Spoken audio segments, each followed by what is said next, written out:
Hello guys, welcome back to my YouTube channel. ഞാൻ നിങ്ങളുമായിട്ട് സംസാരിച്ചിട്ട് ഇപ്പോൾ ഏകദേശം ഒരു 2 വീക്സിൻ്റെ മുകളിലായി ഉണ്ടാവും അല്ലേ.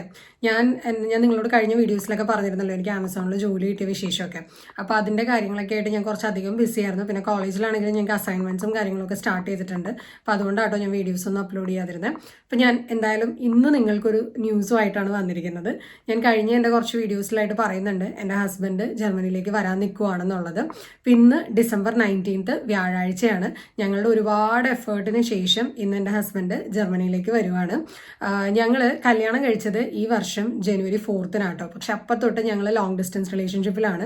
കാരണം ഹസ്ബൻഡിന് ദുബായിലായിരുന്നു ജോലി, ഞാൻ ഇന്ത്യയിൽ ഒരു ചാർട്ടേഡ് അക്കൗണ്ടൻസി ഫേമിലായിരുന്നു വർക്ക് ചെയ്തിരുന്നത്. അപ്പോൾ ഞങ്ങൾ രണ്ടുപേരും 2 കൺട്രീസിലായിട്ടാണ് നിന്നിട്ടാണ് ഈ ഒരു 11 മാസം 12 മാസം അടുപ്പിച്ചായിട്ട് ഞങ്ങൾ വർക്ക് ചെയ്തുകൊണ്ടിരിക്കുന്നത്. അപ്പം ഞാൻ സെപ്റ്റംബറിൽ ജർമ്മനിയിലേക്ക് വന്നു കഴിഞ്ഞപ്പോഴേക്കും ഒരു 3 മാസത്തിനുള്ള ആൾ വരാമെന്ന് പറഞ്ഞിട്ട് ഇപ്പോഴാണ് ആള് ഓക്കെ. അപ്പോൾ ഇപ്പോഴാണ് ആളത് ഇപ്പം ഇങ്ങോട്ടേക്ക് ലാൻഡ് ചെയ്യുന്നത്. അപ്പോൾ ഇന്ന് ഡിസൽഡോർഫ് എയർപോർട്ടിലാണ് ആൾ വരുന്നത്. ഞാനപ്പോൾ അധികം നേരം ഇൻട്രോ പറഞ്ഞ സമയം കളയുന്നില്ല, നമുക്ക് എത്രയും വേഗം ഡിസൽഡോർഫ് എയർപോർട്ടിലേക്ക് പുറപ്പെടാം. അപ്പോൾ ഇന്ന് എൻ്റെ കൂടെ ആര്യാണ് കേട്ടോ ഏട്ടനെ പിക്ക് ചെയ്യാനായിട്ട് എൻ്റെ കൂടെ വരുന്നത്. ഇന്ന് ആക്ച്വലി പാഡർബോണിൽ ക്ലൈമറ്റ് കുറച്ച് വ്യത്യാസമാണ് കേട്ടോ. ഇന്ന് രാവിലെ എണീറ്റപ്പോൾ നല്ല വെയിലായിരുന്നു. കുറച്ച് കഴിഞ്ഞപ്പോഴേക്കും നല്ല രീതിയിൽ മഴ പെയ്യാൻ തുടങ്ങി. ഇപ്പോൾ മഴയൊക്കെ ഇത്തിരി കുറഞ്ഞിട്ടുണ്ട്. ഞാനപ്പോൾ നമ്മുടെ അപ്പാർട്ട്മെൻറ്റ് അടുത്തുള്ള ബസ് സ്റ്റോപ്പിലേക്ക് നടന്നുകൊണ്ടിരിക്കുക കേട്ടോ. നമ്മൾ ഓൾമോസ്റ്റ് ബസ് സ്റ്റോപ്പ് എത്താറായിട്ടുണ്ട്. ഇവിടെ നിന്ന് നമ്മൾ റെയിൽവേ സ്റ്റേഷനിലേക്കാണ് പോകുന്നത്. ഇതിൽ ബാൻ ഓഫ് എന്ന് എഴുതിയിരിക്കുന്ന 100 എന്ന് പറഞ്ഞിട്ടുള്ള ബസ്സില്ലേ, അതാണ് കേട്ടോ റെയിൽവേ സ്റ്റേഷനിലേക്ക് പോകുന്നത്. അത് 6 മിനിറ്റാണ് കാണിക്കുന്നത്. 6 മിനിറ്റിൽ അപ്പോൾ അതിങ്ങോട്ട് വരും.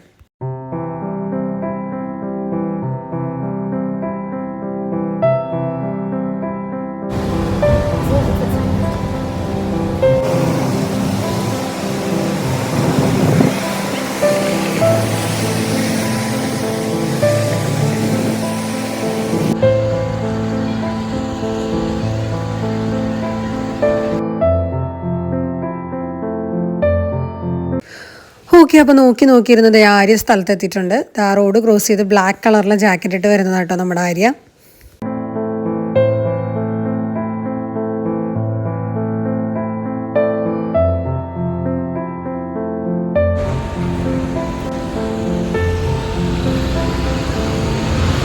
ഞാനിന്ന് ഏട്ടനെ വിളിക്കാൻ പോകാനായിട്ട് ഭയങ്കര എക്സൈറ്റഡ് ആണ് കേട്ടോ. കുറേ നാൾ കൂടി കാണുന്നതുകൊണ്ട് തന്നെ എനിക്കിന്ന് ഭയങ്കര സന്തോഷമുള്ളൊരു ദിവസമായിരുന്നു. അങ്ങനെ നമ്മുടെ ഡിസൽഡോർഫിലേക്കുള്ള ട്രെയിൻ വന്നിട്ടുണ്ട്. നമുക്ക് അതിൽ കയറി ഇരിക്കാം.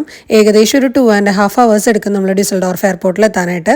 അവിടെ എത്തിക്കഴിഞ്ഞിട്ട് നമുക്കൊരു സ്കൈ ട്രെയിനും കൂടെ എടുത്തിട്ട് വേണം ഡിസൽഡോർഫ് ഫ്ലൂഗാഫനിലേക്ക് നമുക്ക് എത്താനായിട്ട്, അതായത് നമ്മളുടെ എയർപോർട്ടിലേക്ക്.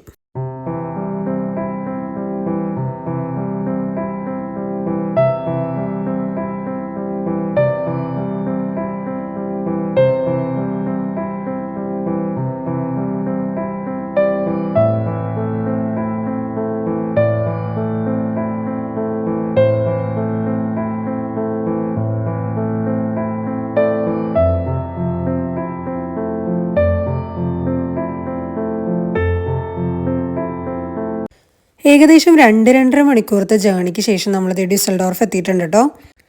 ഞാൻ ആദ്യമായിട്ട് ജർമ്മനിയിൽ വന്ന സമയത്ത് ഞാൻ ഫ്രാൻക്ഫർട്ട് എയർപോർട്ടിലായിരുന്നു കേട്ടോ വന്നിറങ്ങിയത്. എന്നിട്ട് അവിടെ നിന്ന് ഫ്ലിക്സ് ബസ് എടുത്തിട്ടാണ് ഞാൻ പാഡർബോണിലേക്ക് കയറി വന്നത്. പക്ഷെ ശരിക്കും നമുക്ക് പാഡർബോണുമായിട്ട് കുറച്ചും കൂടെ അടുത്ത് കിടക്കുന്ന എയർപോർട്ട് ഡിസൽഡോർഫാണ്. പിന്നെ ഫ്ലൈറ്റ് ചാർജസിന്റെ വ്യത്യാസവും കാരണങ്ങളും കൊണ്ടാട്ടോ പല സ്റ്റുഡൻസും ഫ്രാൻക്ഫർട്ട് എയർപോർട്ടിൽ വന്നിറങ്ങുന്നത്. അങ്ങനെ ഞാനും ആരെയും ഡിസൽഡോർഫ് എയർപോർട്ടിൽ എത്തിയിട്ടുണ്ട്. ഇനി നമുക്ക് ഇവിടുന്ന് സ്കൈ ട്രെയിൻ എടുക്കണം. നമുക്ക് ആ സ്ഥലത്തേക്ക് പോവാം. ഡിസൽഡോർഫിൽ ഇന്ന് നല്ല മഴയാണ് കേട്ടോ. അതേ പുറത്തോട്ട് നോക്കിയാൽ നന്നായിട്ട് മഴ പെയ്യുന്നുണ്ട്.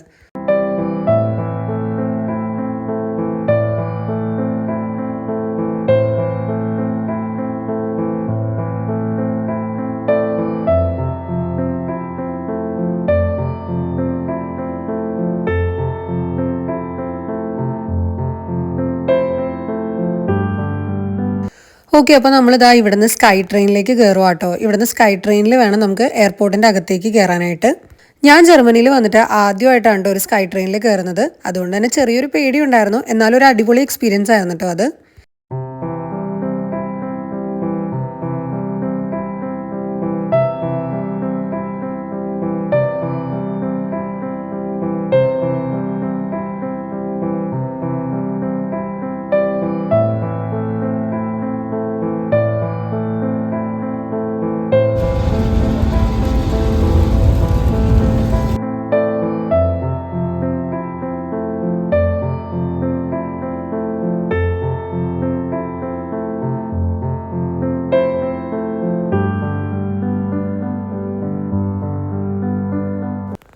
ഓക്കെ, അങ്ങനെ സ്കൈ ട്രെയിനിൽ നിന്ന് ഇറങ്ങിയിട്ട് ഞങ്ങളിത് ഡ്യൂസൽഡോർഫ് എയർപോർട്ടിൻ്റെ അകത്തേക്ക് കയറി. ഈ എയർപോർട്ട് ശരിക്കും ഭയങ്കര വലുതാട്ടോ. ഞാൻ ആദ്യം വിചാരിച്ചിരുന്നത് ഫ്രാൻക്ഫർട്ട് എയർപോർട്ടാണ് വലുതെന്ന്. പക്ഷേ ഇവിടെ വന്നു കഴിഞ്ഞപ്പോഴാണ് മനസ്സിലായത് ഡ്യൂസൽഡോർഫ് എയർപോർട്ട് ഭയങ്കര വലുതാണ്. അതുകൊണ്ട് തന്നെ ഞങ്ങൾക്ക് ആദ്യം വന്നിറങ്ങിയപ്പോൾ ഒന്നും മനസ്സിലാവുന്നുണ്ടായിരുന്നില്ല. ഞങ്ങളിപ്പോൾ അറൈവൽ അന്വേഷിച്ച് നടക്കുകയാണിപ്പോൾ. ഏട്ടനപ്പോൾ ഖത്തർ എയർവേസിലാണ് കേട്ടോ വരുന്നത്. അപ്പോൾ ഖത്തർ എയർവേസിൻ്റെ അറൈവൽ എവിടെയാണെന്നുള്ളത് നമ്മൾ നോക്കി കണ്ടുപിടിക്കണം. അപ്പോൾ നമുക്ക് എന്തായാലും നോക്കിയെടുക്കാം. അങ്ങനെ കുറേ പേരോട് ചോദിച്ച് ഞങ്ങൾ ഖത്തർ എയർവേസിൻ്റെ അറൈവൽ കണ്ടുപിടിച്ചിട്ടുണ്ട്. ഞാൻ ഏട്ടന് കൊടുക്കാനായിട്ട് ഒരു ബൊക്കെ വാങ്ങിക്കണമെന്ന് പ്ലാൻ ചെയ്തിട്ടുണ്ടായിരുന്നു. പക്ഷെ രാവിലെ ഇറങ്ങുന്ന തിരക്കിൽ എനിക്കത് മേടിക്കാൻ പറ്റിയില്ല. ഞങ്ങളപ്പോൾ ദേ എയർപോർട്ടിൻ്റെ അകത്ത് ഫ്ലവർ ഷോപ്പ് എന്തെങ്കിലും ഉണ്ടോ എന്നുള്ളതും കൂടെ ഒന്ന് നോക്കുവാണ് കേട്ടോ.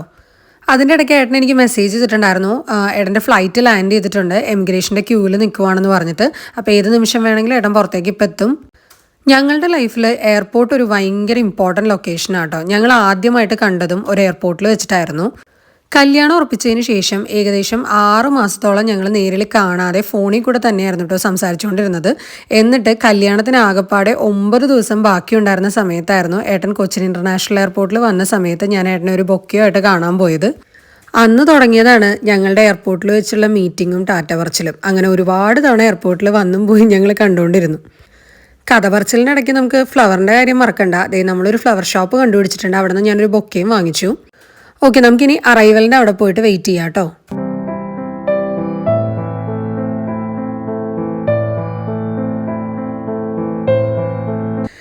അങ്ങനെ അതേ കുറേ നേരത്തെ കാത്തിരിപ്പിന് ശേഷം എന്താ ഏട്ടൻ ഇവിടെ വന്നിരിക്കുകയാണ്. ഞാൻ ഏട്ടനെ ഇന്ന് കാണുന്നത് 3 മാസത്തിന് ശേഷമാണ്.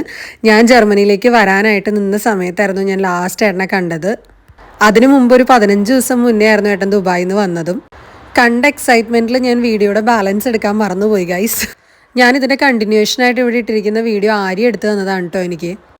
ഞങ്ങളുടെ സൈഡിൽ കൂടെ പോയ ഒരു ജർമ്മൻകാരൻ ഞങ്ങളോട് ഹഗ് ചെയ്യാനായിട്ടും കിസ് ചെയ്യാനും ഒക്കെ ആയിട്ട് പറയുമായിരുന്നു കേട്ടോ. പൊതുവേ ജർമ്മൻസ് എല്ലാവരും ഇതുപോലെ എയർപോർട്ടിൽ നിന്ന് മീറ്റ് ചെയ്യുമ്പോൾ അങ്ങനെയൊക്കെ ചെയ്യും. എന്തായാലും ഒരു കൊല്ലത്തെ കാത്തിരിപ്പിന് ശേഷം ഞങ്ങൾ രണ്ടുപേരും എന്താ ജർമ്മനിയിൽ ഞങ്ങളുടെ ലൈഫ് സ്റ്റാർട്ട് ചെയ്യുവാണിന്ന്. ഇത് ഞങ്ങൾ രണ്ടുപേരും വളരെ വളരെ വളരെ ആഗ്രഹിച്ചെടുത്തൊരു തീരുമാനമായതുകൊണ്ട് ഞങ്ങൾ രണ്ടുപേരും ഭയങ്കര ഹാപ്പി ആയിരുന്നു. ഞാൻ ആ ബൊക്കയുടെ കൂടെ ഒരു ചോക്ലേറ്റും കൂടെ വാങ്ങിച്ചിട്ടുണ്ടായിരുന്നു കേട്ടോ ഏട്ടൻ വരുമ്പോൾ കൊടുക്കാനായിട്ട്. അതാണ് കേട്ടോ ഈ കാണുന്നത്. ഇവിടെ നിന്ന് നമ്മളിനി പാഡർബോൺ എത്തുമ്പോൾ വൈകിട്ട് ഏകദേശം 5 മണിയാവും കേട്ടോ. 2.5 മണിക്കൂർ ജേണിയില്ലേ നമുക്ക് ട്രെയിനിൽ.